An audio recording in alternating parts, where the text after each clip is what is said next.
Blake Shelton has finally broken his silence. After days of fans calling out the 2025 American Music Awards for misleading viewers with pre-recorded performances, Blake took to X with a simple, unfazed response: "Just now seeing these stories about Gwen and I tapping our performances for the AMAs. We came and performed when the show asked us to, really nothing else to say." With a shrug emoji to match. But there's more to unpack here than a single tweet.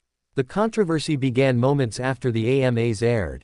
Viewers at home were under the impression that Blake Shelton and Gwen Stefani were performing live at the Fontainebleau, Las Vegas. The production made sure of it: lights, camera, crowd, and a live announcement. But on TikTok, reality hit differently. A user posted footage from inside the venue showing empty stages during the supposed live moments. They captioned the clip, "The craziest part of the AMAs last night was being told, and here's Blake live, only for them to light up the stage like he's there, and never saying it was pre-recorded." The illusion cracked. Soon after, more clips surfaced, one from Gwen Stefani's medley of her iconic Love, Angel, Music, Baby album, another from Blake's performance of Stay Country or Die Tryin'. Both clearly not live. What began as confusion turned into backlash. Social media exploded. Viewers, especially those attending in person, felt blindsided. The criticism wasn't about the quality of the performances, it was about the deception. One TikTok comment read, "Lol, even the performers didn't show up."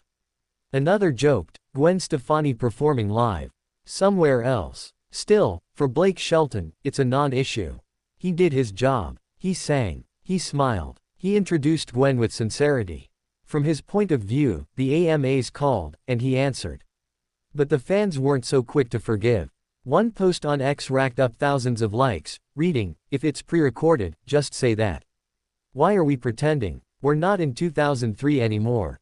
The larger question here isn't whether pre-taped performances are acceptable. They've been common practice in award shows for years. The real debate is about transparency. Should viewers be informed when what they're watching isn't happening in real time? Billboard pointed out that pre-recorded segments have long been a production tactic to avoid technical issues and keep the show running smoothly. But the AMAs 2025 may have crossed the line by not disclosing what was live and what wasn't. Especially when you frame a performance with, "Live from Las Vegas." Gwen Stefani hasn't commented. She's remained silent, letting the performances, and now, Blake's tweet, speak for both of them. Her medley was a big deal. It marked the 20th anniversary of Love, Angel, Music, Baby, a pivotal moment in pop music history. Fans were excited to celebrate that milestone with her.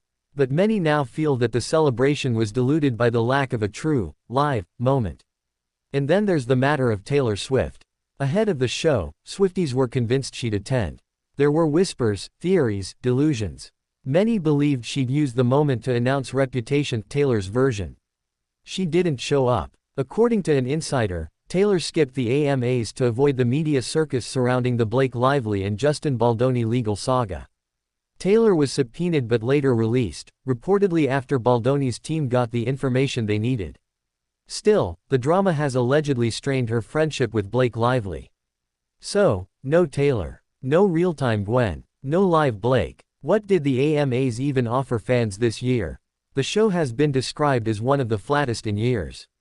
No major surprises. No standout moments. No viral wins. And what few musical highlights it did have were tainted by the pre-recording controversy. But Blake Shelton, he's not losing sleep. His supporters are defending him in droves. "You sang your heart out, and it was beautiful, live or not," one fan posted. Another wrote, "Y'all did your thing. Don't explain yourselves to internet detectives." That's the divide. Fans versus transparency purists. Blake and Gwen are hardly the villains here. They did what the producers asked. They delivered polished, professional performances. The blame, many argue, lies with the AMAs and their handling of audience expectations. If the show had simply added a pre-recorded banner or noted it in the host's script, this storm might never have brewed. Now, it's a case study in how modern audiences want honesty with their entertainment. This year's AMAs may be remembered less for music and more for misdirection. What could have been a celebration of pop, country, and comeback moments turned into a conversation about trust. Even so, some fans are choosing to hold on to the music. Great performance by both y'all, no matter when it was recorded, one ex-user posted. We don't care about the technicalities. We care about the songs. It's clear that both Blake and Gwen delivered solid vocals and presence, just not in the room. For industry insiders, this moment is a warning.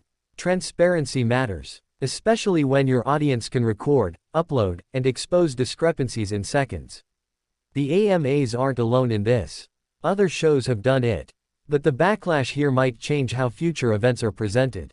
Meanwhile, Blake Shelton remains cool and collected. Just a shrug, a short message, and back to business. There's something very country about that. As for Gwen, fans are still hoping she'll address it, or at least share a behind-the-scenes moment. And for Taylor Swift, her absence may have spoken louder than any acceptance speech. In a digital world where fans crave authenticity, the AMAs walked a dangerous line. And they got caught. Because in 2025, pretending something is live when it's not is a bold move.